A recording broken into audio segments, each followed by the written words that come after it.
Hey everybody, and welcome to the 5 Bytes Podcast. I'm your host, Rory Monahan. The podcast, as always, is brought to you by my sponsors, ControlUp, end-to-end digital experience management for the work-from-anywhere era.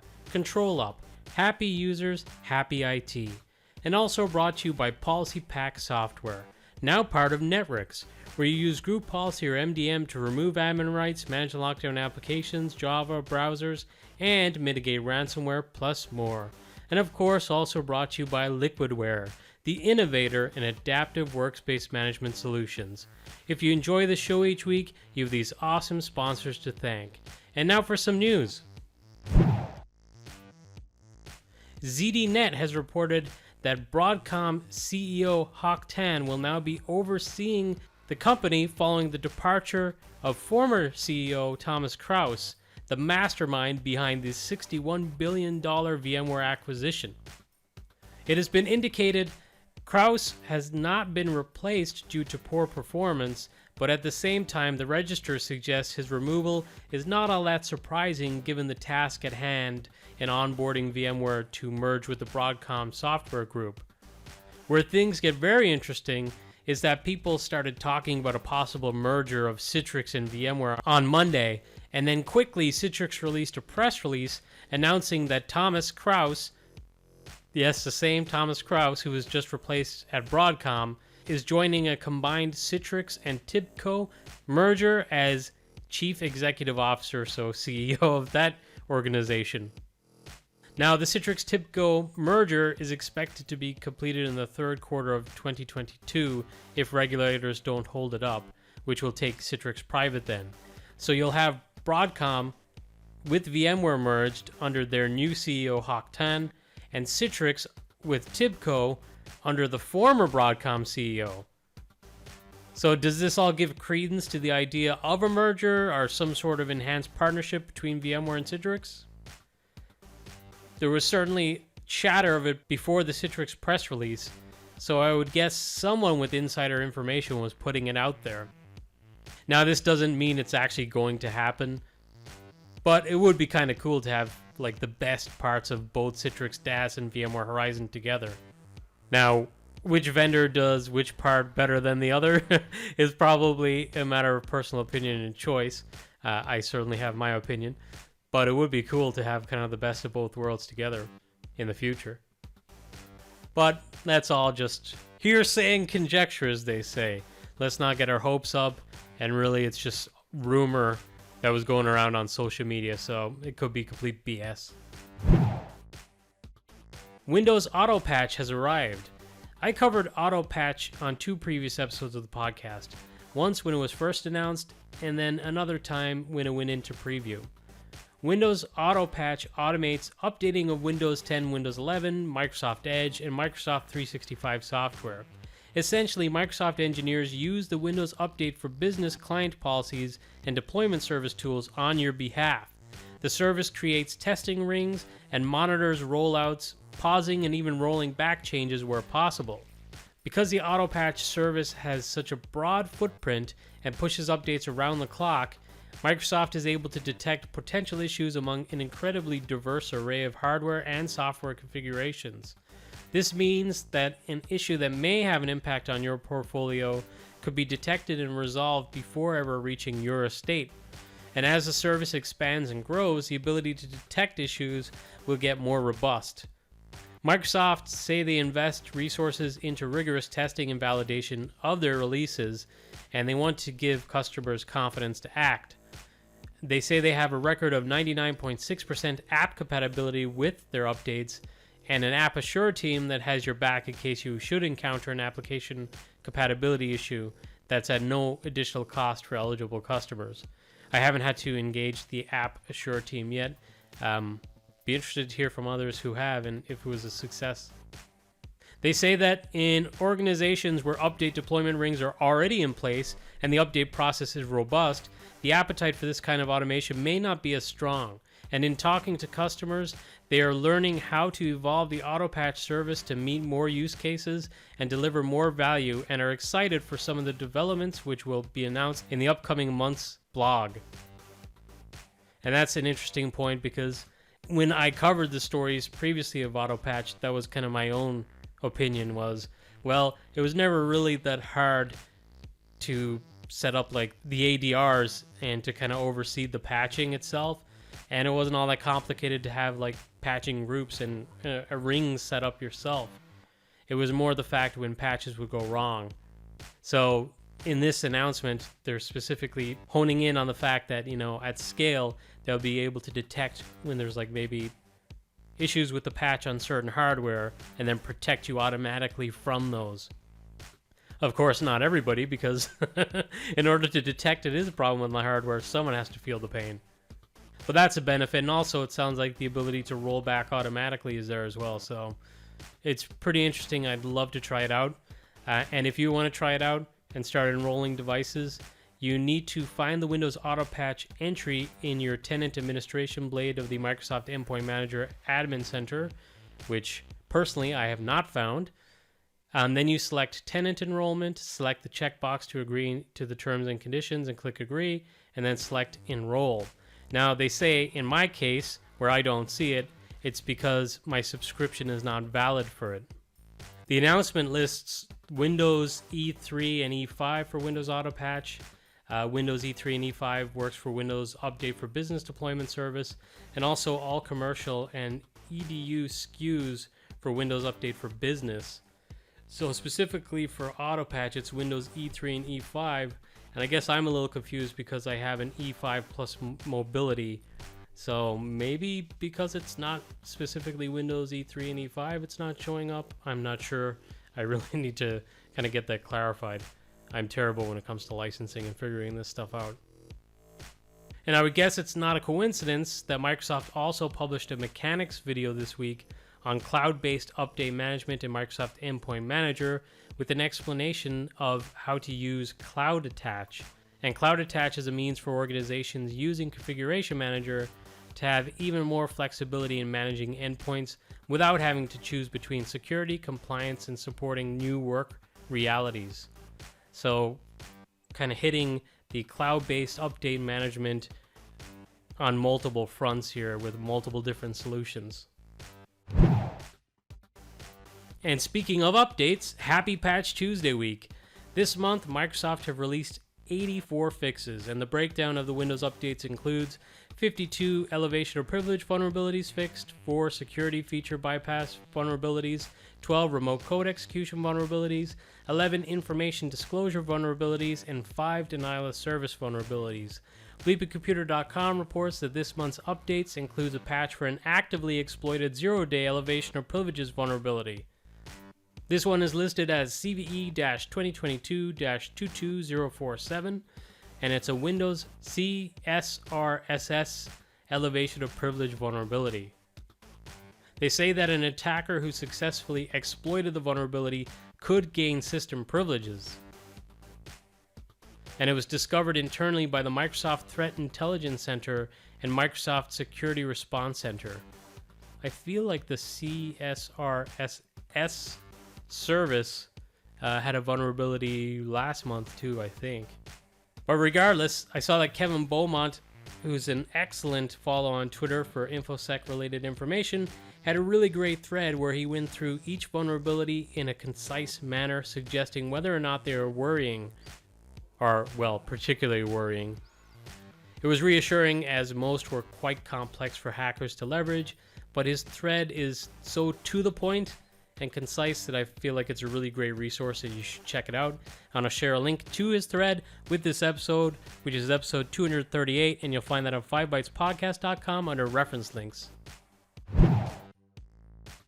Well, Microsoft blocking macros in Office is becoming a will they, won't they type of situation. About a week ago, it was announced that Microsoft canceled the update that would block macros, which was an action that InfoSec at least were really excited for. So the fact that they decided to walk that back was disappointing to many. But they say that following user feedback, they have rolled back this change temporarily, while they make some additional changes to enhance usability. And they emphasize this is a temporary change and they are fully committed to making the default change for all users. Now, they haven't detailed the usability changes, and I'm guessing they realized that blocking the macros was likely to have a pretty significant impact on a lot of customers, even if it would be saving them from themselves. So last week, this is a story I cut from last week, but I've decided to bring it back for this week. But last week, Microsoft released the latest build of the Windows 11 preview to the beta channel, but it has been split into two groups. One group gets a build with new features switched on, and the other doesn't, and no one gets to choose which group they're in, and testers may lose previously released features. Seems like an interesting approach. It's kind of like the placebo test. It says one group of Windows 11 beta testers will get new features automatically in theirs and future builds thanks to what is referred to as an quote enablement package, end quote. The other group without the enablement packages has new features off by default, like I said. So the specific term here for what they're doing is called an enablement package. Now, for those annoyed by losing Windows 11 features that just disappear because they're in the group that no longer gets them, Microsoft recommends installing the enablement package to restore those lost features.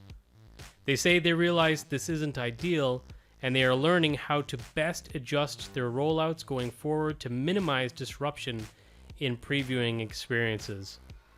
Look, I know it's annoying, but there's probably some good reason behind it. Like I said, possibly that placebo effect, right? Maybe let's see if people complain about a change across all insider builds, even though only one got the change or something like that. I don't know. Maybe it's a psychological experiment. Or more practically, hey, they want to see if a change made impacts a smaller group before more people get it. It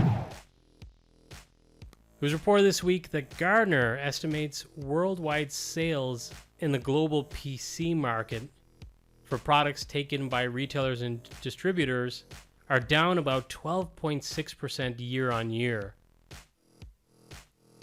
And this means that the market for PC sales is falling at its fastest rate in 9 years. The report suggests the decline that they saw in the first quarter of 2022 has accelerated in the second quarter, driven by the ongoing geopolitical instability caused by the Russian invasion of Ukraine, inflationary pressure on spending, and a steep downturn in demand for Chromebooks, which I think is pretty interesting. Apple was the only major top 5 vendor to report an expanding sales ledger, up 9.3% globally to 6.365 million. And this was driven by the popularity of the M1 chips. Now, the M2 chip devices is out now for those who want to spend extra money and, scale up to that. As for the others in the market, they report that global market leaders Lenovo were down 12.5% to 17.863 million units. HP was down 27.5% to 13.5 million, and Dell was down 5.2% to 13.298 million.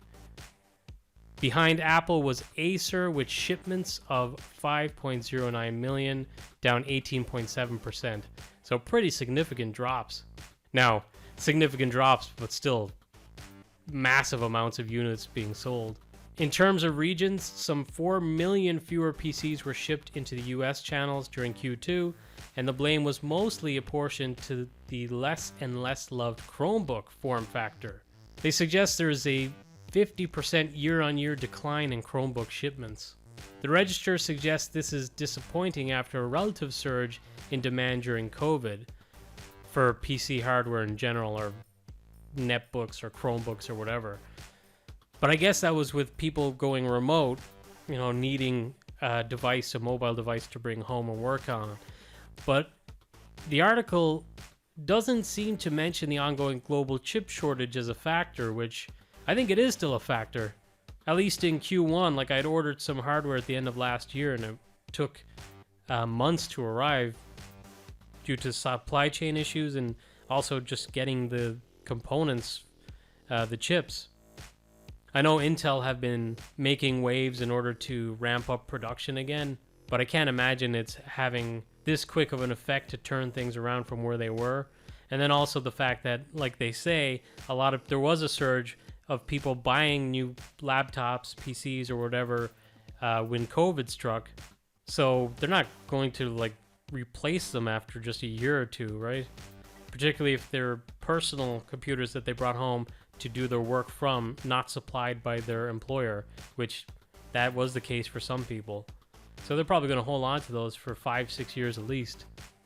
So I don't know, there's probably some factors not taken into consideration in this report and also in the findings from Gartner, I feel. And while we're on the topic of the commercial business, I saw an interesting story in the video game world that made me think. This was about game company Ubisoft potentially removing an Assassin's Creed game from customers' libraries in Steam, with at least one upset gamer suggesting there is a need to instead buy physical games rather than using this subscription type of service. It is interesting, isn't it? It gave me pause for thought about enterprise software and so much moving to the cloud. Could a vendor potentially turn around and announce they are shutting down next week? Sorry, you won't be able to use this product anymore. Goodbye, and to hell with how that affects your business? I'm sure it could happen, but then I also remembered over 10 years ago, I worked for a large company who had a contractual disagreement with a large software company. The software company ripped up the contract and charged them full retail price per seat to keep using their products, which they had to do. They couldn't just shut it off and everything would be fine. And they even forced them to stop using some products completely that were not available to retail customers. I think certainly for games, good argument to be made for buying physical to avoid this. Enterprise software, I think we've been praying at the altar of janky license agreements for decades. So yeah, the cloud is a quicker way for them to maybe disable and remove things, but we're way down the garden path on this already of just horribly one-sided license agreements. ZDNet reported on an interesting Microsoft survey and study on employee satisfaction. Now, it's a pretty long study and report, and in the interest of saving time, I'm going to try and get through some quick hit stories. My impression of reading it was smaller teams, shorter weeks, and less meetings leads to greater satisfaction. And I think every employer would have caught on to this sooner if they just listened to their employees. You know, if we have like one-on-one meetings with our managers and we give them this feedback, I'm sure they bring it up the chain, but if those people up the chain don't listen, then these changes don't get made. Also, in the past, it's been an employer's market, so they weren't forced to make changes to keep employees. Well, now they are, so maybe now is the time for employees to use this leverage to get what they want. And speaking of that, there was also a pretty interesting article on the fact that 95% of employees say that IT issues decrease workplace productivity and morale, which a lot of people pointed out, well, that's not surprising because if you have IT issues and you're not able to work, then that is going to affect your productivity. But also, I mean, an important factor is productive workers tend to be happy workers. If there's obstacles, you get frustrated, you have to make it up later, and that does not make people happy.